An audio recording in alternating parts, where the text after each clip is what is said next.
Okay, good morning, everyone. So we will continue with a new topic today, glaucoma.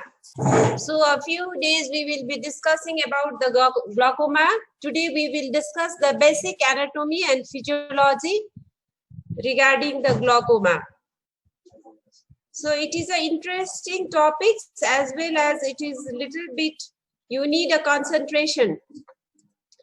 So glaucoma is a word which is derived from the Greek word which means clouded, and the term glaucoma, it refers to a group of disease that have in common characteristics optic neuropathy. So where you can see the optics disc changes with associated visual field loss, and elevated intraocular pressure is one of the primary risk factor. So glaucoma is not defined as it is the disease of increased intraocular pressure. That thing you must put in mind always. The definition, in the definition of the glaucoma, it is the optic neuropathy with characteristics visual field loss, and raised intraocular pressure is only the risk factors for the glaucoma. The normal accepted intraocular pressure is 10 to 21 millimeter of mercury.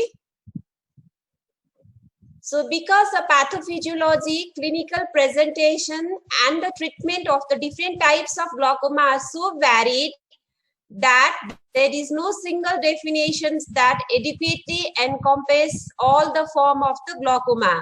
So there are the different types of glaucoma, different disease pattern has got different presentations. So there is no definite definitions for the glaucoma.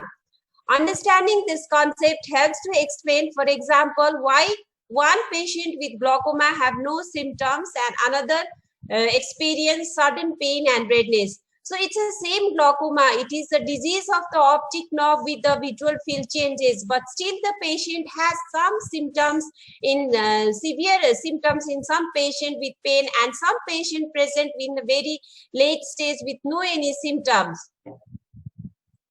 So there are some theories given to explain the complex set of the disease, which result in the damage to the axons in the optic nerve and death of retinal ganglion cells, concluding in the permanent loss of the vision. So it is the disease where there is a complete loss of the axonal cells. So this loss is explained by two theories, either the mechanical theory or the vascular theory. So the mechanical theory says that increase in intraocular pressure result in the crossing phenomena at the level of cribriform plate.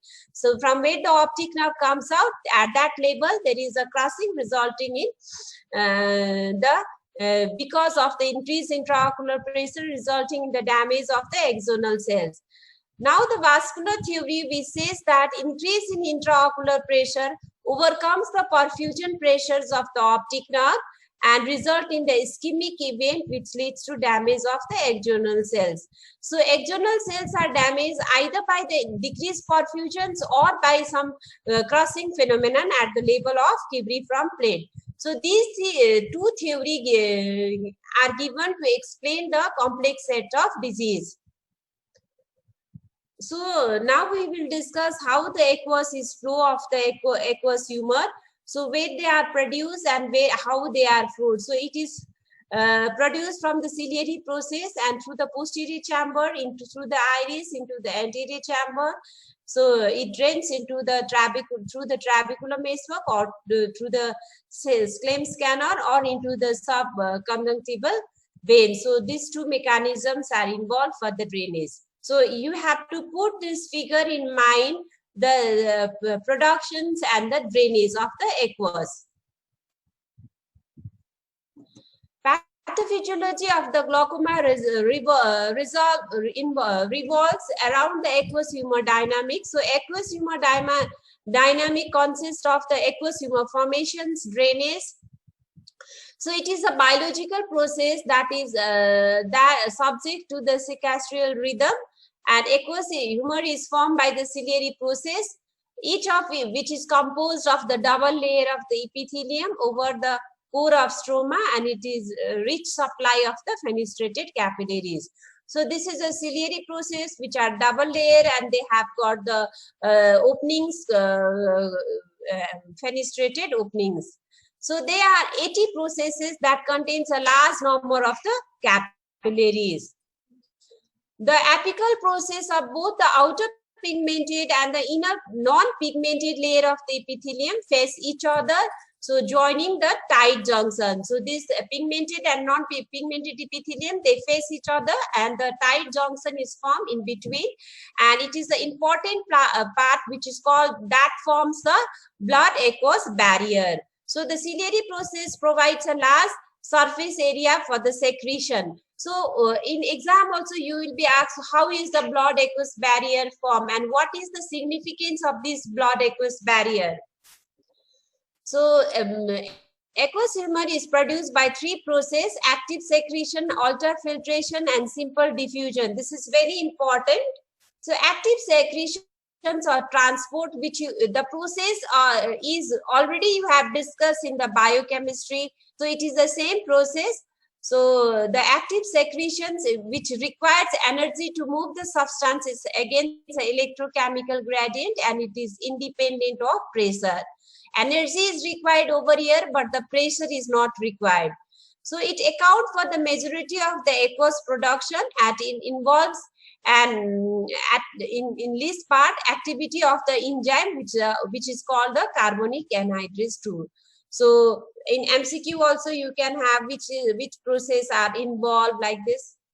Next is the ultrafiltration. It is the pressure movement along the pressure gradient. So in the ciliary process, the hydrostatic pressure difference between the capillary pressure and the IOP favors the fluid movement into the eye, whereas the oncotic gradient between the two resists the fluid movement. So hydrostatic pressures which differences in the capillaries and the IOP which causes the movement of the fluid. Diffusion is the passive movement of the ions across a membrane related to the charge and concentration. So we have active secretion, ultrafiltration, and diffusion. So one is a pressure dependent, one is the energy dependent. Suppressions of the aqueous formation. So the homeostasis regulations of the IOP remain unidentified. Still, humoral or neural pathway influences the steady state level of the IOP by altering the rate of aqueous production. So enzyme adenyl late cyclase plays a role in the regulation of aqueous production. So continuous productions can also lead to the increased level of the IOP in the eye. So there must be the suppressions of the production. So this homeostasis mechanism, what it leads is actually unknown, but it's due to the enzymes or it's a neural pathway involved.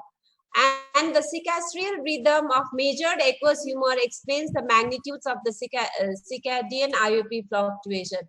So how this rhythm is explained is that when we measure the IOP at the different time level, there is a fluctuation in the intraocular pressure. So this explains that there is a difference in the time for the formations of the intraocular pressure. So this explains the circadian rhythm is there. Rate of aqueous production. The most common method used for measure the rate of formation is the fluorophotometry. So normal average flow is 2 microliter per minute or 1% turnover of the aqueous volume per minute. And aqueous formation varies diurnally and drop during the sleep. It also decreases with age when the eye is injured or inflamed and following the administration of certain drugs such as general anesthetic and some other systemic hypotensive agents. The rate of aqueous formation is affected by the varieties of the factor like integrity of the blood aqueous barrier, blood flow to the ciliary body, neurohumoral regulations of vascular tissues and ciliary epithelium. What is the functions of the aqueous humor dynamics? The secretions of the aqueous humor generates IOP required for optically efficient flow. So we need a transparent media where for the light rays to pass through it. So this aqueous humor is maintained optically efficient by the secretions of this turnover of this aqueous humor. It maintains the structural integrity of the eye. So if there is no regular formation of the aqueous, it would have been soft or it would have been high, and the eye would have been small or large. So the structural integrity is maintained with the help of this, and it carries away the metabolic waste products, so like lactic acid and pyruvic acid. And other functions are it provides nutrition like glucose and amino acid to the avascular structures of the eye, like posterior surface of the cornea, trabecular basework, crystalline lens, and anterior vitreous. So lens, cornea, vitreous, these are all the avascular structure which are supplied nutrition by this aqueous. Now, aqueous humor outflow is occurs by the two major mechanisms. One is the pressure-dependent outflow, and other is pressure-independent outflow. So, how it is formed, how it is regulated, and what are its functions? Till now, we have discussed that. Now, how it is drained? So, trabecular meswork outflow pathway, or which is also called the pressure-independent and energy-dependent pathway. So what is the structure of the trabecular meswork?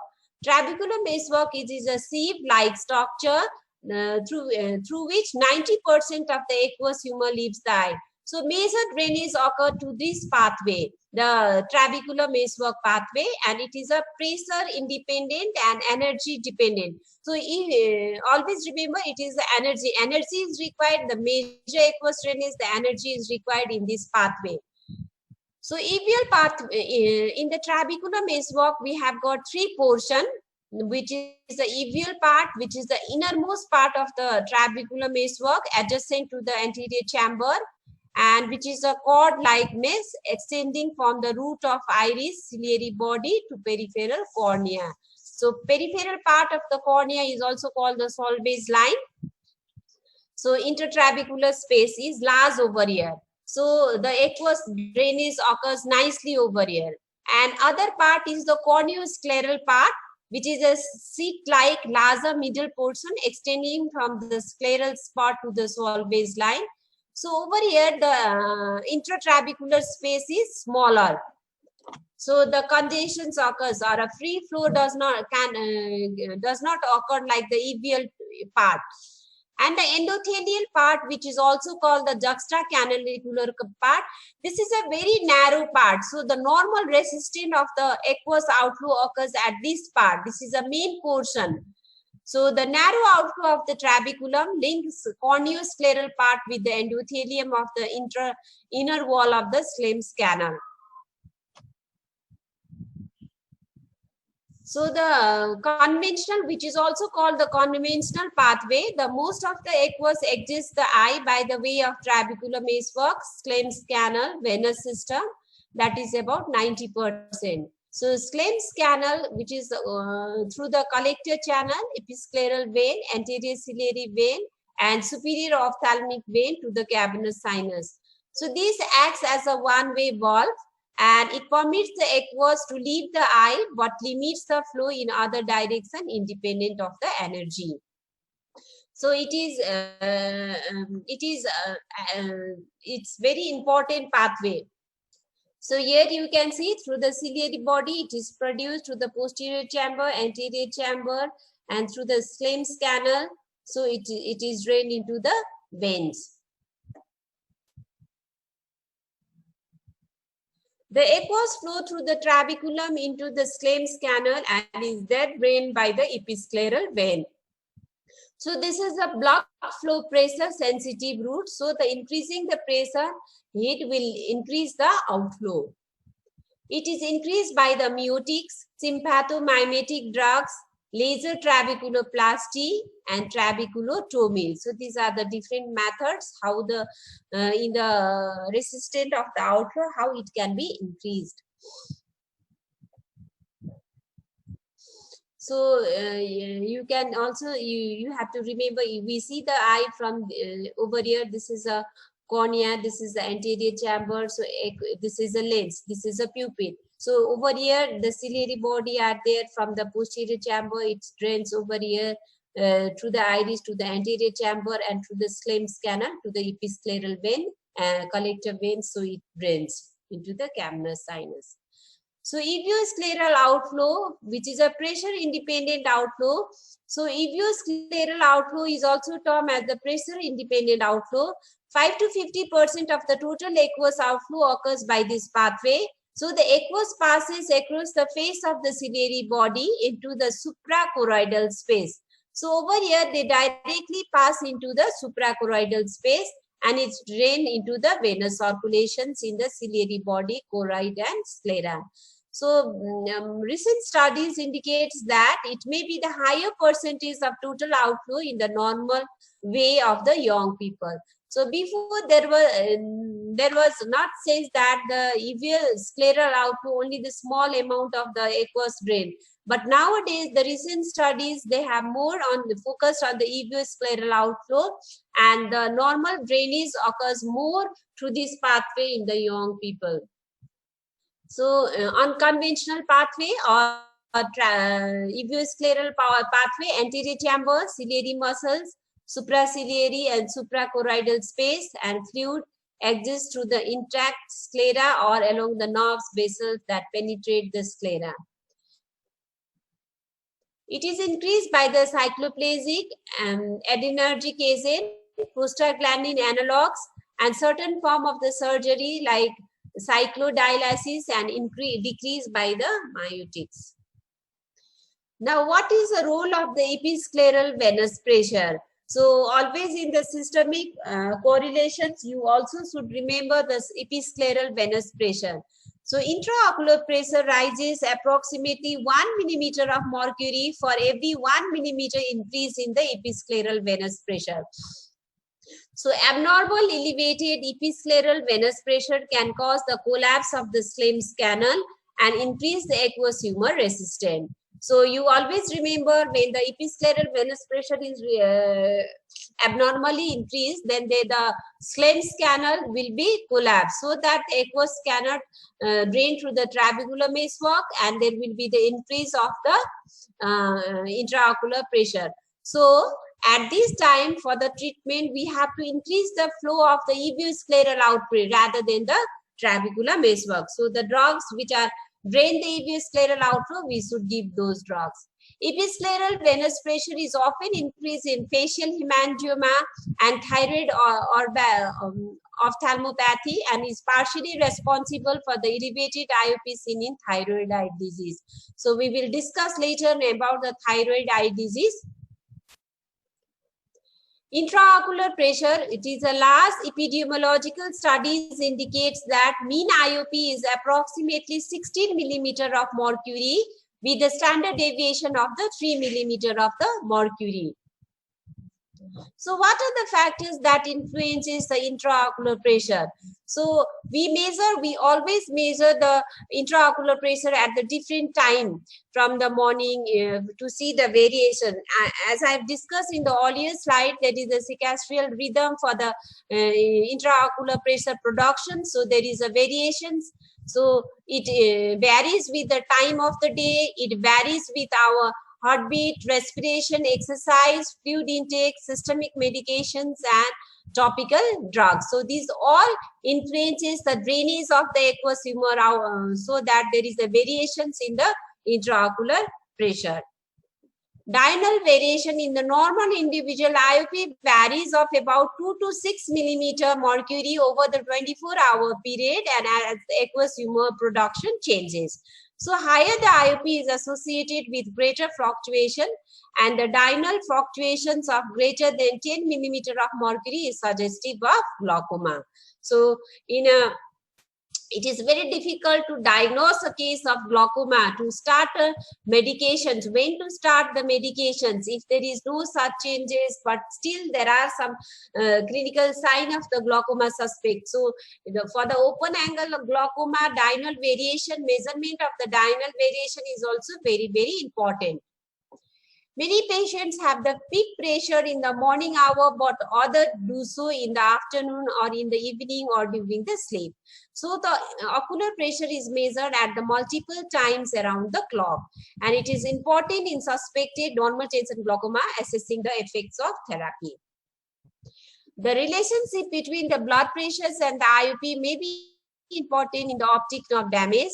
So systemic hypotensive drugs, especially when sleeping or hypotension, has been suggested as the possible cause of decreased optic nerve perfusion resulting in damage. Clinical measurement of the intraocular pressure. So there are various methods for the measurement of the intraocular pressure, but we do in our OPD, we have a COS tonometry, which is the cheaper and the easiest way of measuring the intraocular pressure, though it is not 100% accurate. But we have applanation tonometry also in our OPD. So when you come to the OPD posting, you can see both the method of measurement of the intraocular pressure. And these are very important for both the practical and for a theory also. What are the methods of measurement of the intraocular pressure? So applanation tonometry is the method used most widely, and it is based on the Inbach-Frick's principle, which states that pressure inside the ideal dry thin wall sphere equals the force necessary to flatten its surface divided by the area flattening. That is, pressure is equal to force by area. So this principle is also very important because you will be given the this applanation figure, and I will show in the OPD. This is a COS tonometry. So COS tonometry, and we have this weight, different weight, and a chart over here. So this is COS tonometry. This is how you will measure the COS applanation. So see, this is the method, and this is applanation. So this is a gold standard, Goldman applanation, which is given by some scientists. So there over here, this is a prism, and where you can, there is a scale rolled, so you can see measure with the, this is attached over here, and by using the fluorescent strip, you will see under the cobalt blue light, and you will see like this type of say meniscus over here, this meniscus. So you will see around, and when you put that prism touches the surface of the cornea, that breaks into the upper meniscus and the lower meniscus, and when this touches meet at one point, we will move that roulette, and this is the measured IOP. So applanation tonometry, the cornea is flattened, the IOP is determined by measuring the applanating force and the area flattened. So Goldman applanation tonometer measures the force necessary to flatten an area of cornea that is 3.06 millimeter in diameter. So this is already calculated and given to us so that it will be easy for us to measure the intraocular pressure. It's already calibrated. So at this diameter, the resistance of the cornea to flatten its counterbalanced by the capillary attractions of the tear film meniscus for the tonometer head.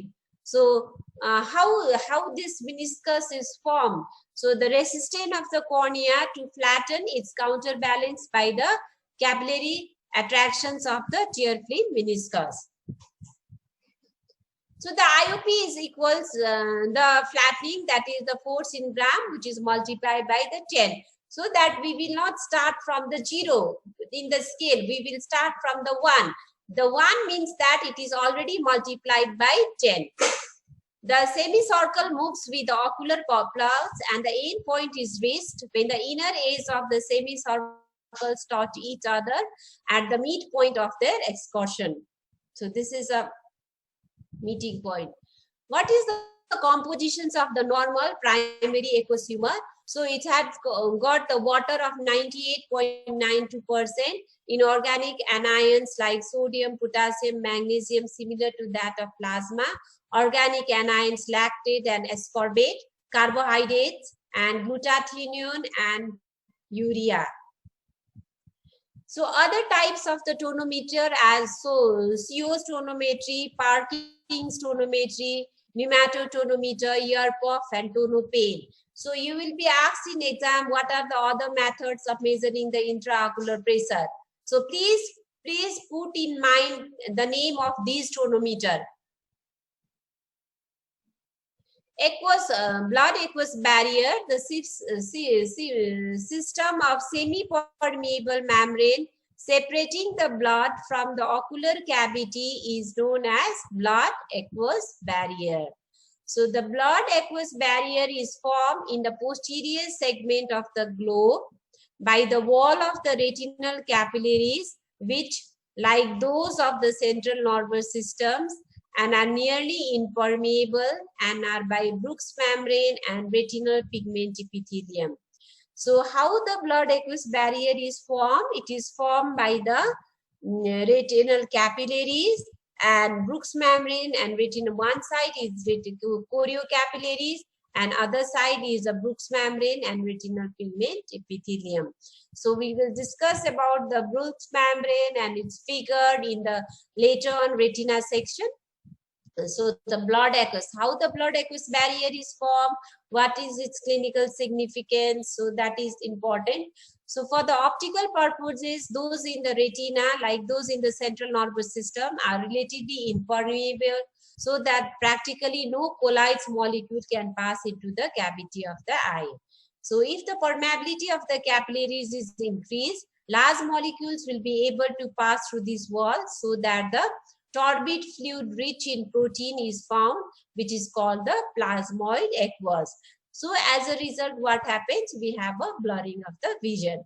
So to maintain the optical efficient, this blood aqueous barrier plays a role. So when you come to the OPD, you have to see and observe these all things.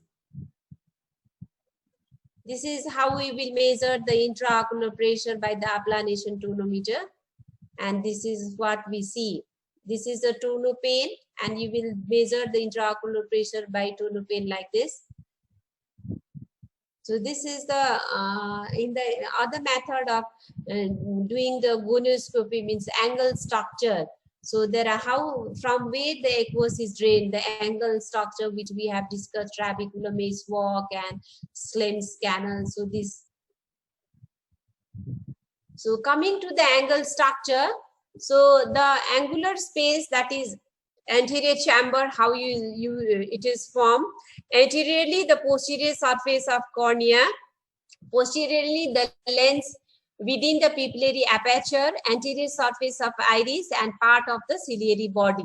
So you can remember this part, anterior chamber. This is the anterior chamber. So cornea is there anteriorly, means posterior surface of the cornea, and over here you can see the angle structure at one side and the lens at the somewhat at the center. So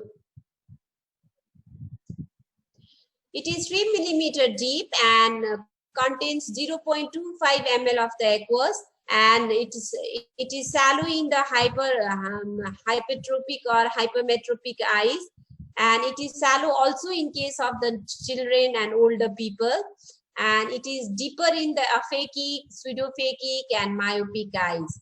So chamber depth decreases by 0.01 millimeter every year of the life, and chamber depends by 0.06 millimeter is diopter of the myopia. So this we will discuss in the optics again. So this we have discussed angle recession bounded from the anterior to posterior. So this is a section of the eye. So when you remember this anatomy, the ciliary body over here and the sclera over here, the angle of the anterior chamber. So for an easy study over here, this part. So Solvay's lines, trabecular maze spur, scleral spur, and anterior surface of the ciliary body with root of iris. So you can see in this figure also the pupil. If you will see, this is a trabeculum. So this is a scleral spur, and this is a Solvay's line. So it's a open angle, and it is little bit difficult to understand. And this structure you will see only while after putting a gonio lens.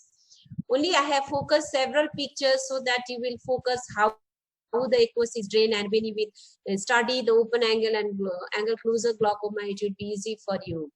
So Solvay's line, it is just the anterior to the apical portion of the trabecular meshwork and is a smooth area called the zone S, and see, and it varies in with 50 to 150 micrometers. So this is a Solvay's line. It's simply a line, demarcation line over here. Apical part of the trabecular meshwork. And trabecular meshwork is a circular sponge work of connective tissue lined by the trabeculocytes, so different cells in the trabecular meshwork. And these cells have the contractile properties and which influences the outflow resistant and phagocytic property of the cells. So it has got three portions which we have already discussed in the trabecular meshwork. So EVL portion which allows the free flow. This is corneoscleral portion which provide little bit of less force, and this is a very narrower and it provides the resistance to the outflow of the aqueous, and it drains into the Schlemm's canal. And the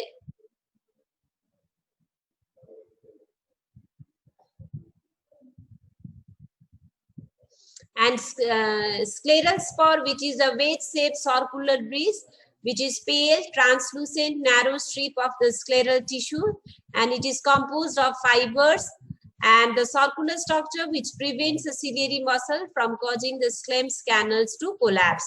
So its contractions, it has got that property, and it prevents the collapse of the Schlemm's canal, so that there will be the continuous regulations of the aqueous.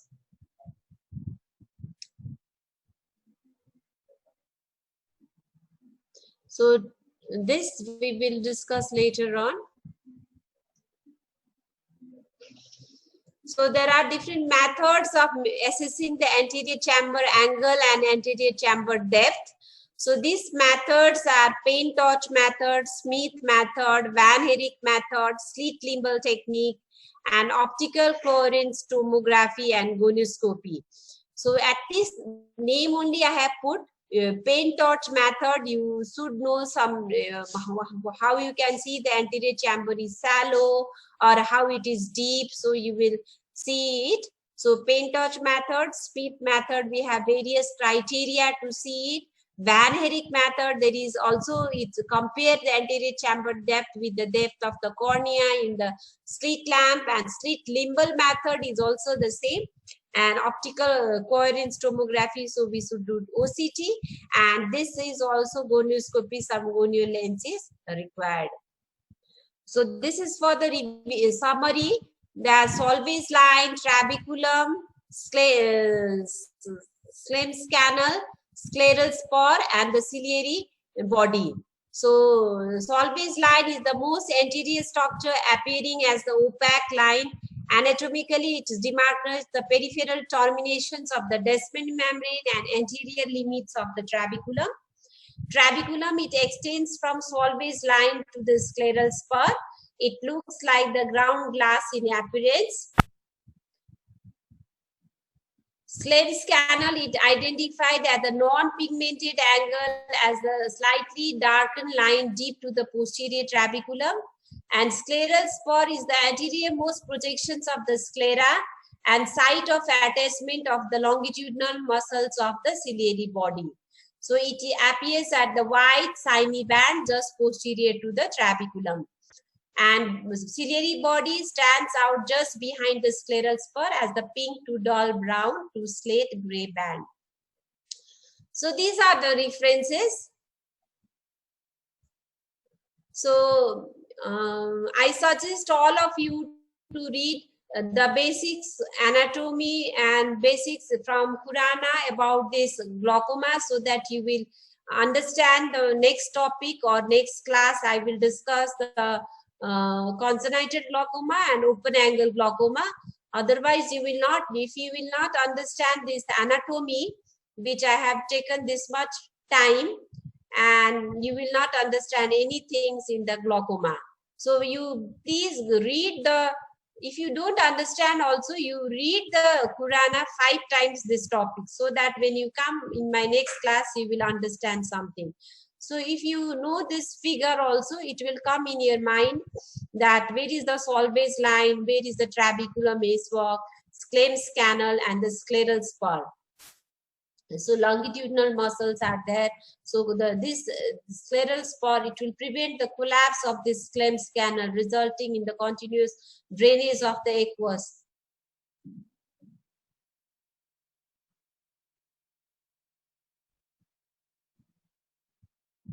So this picture also you should know how to, you should put in your mind where are the structures over here, the ciliary muscles, scleral spur, outlet channels, Sclem's canal over here, and the trabecular mesewalk and the parts of the trabecular mesewalk.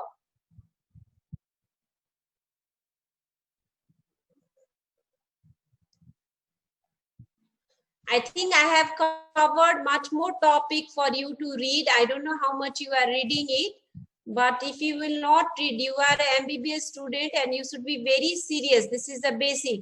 If you read nicely, you will come out with without any problem, or you will lead to the problem in your exam. So I suggest all of you, please don't waste your time and read it. Ophthalmology is very difficult, though you all will neglect it, but it is very difficult, and it is very difficult during the exam also. The examiners of the ophthalmology are very strict.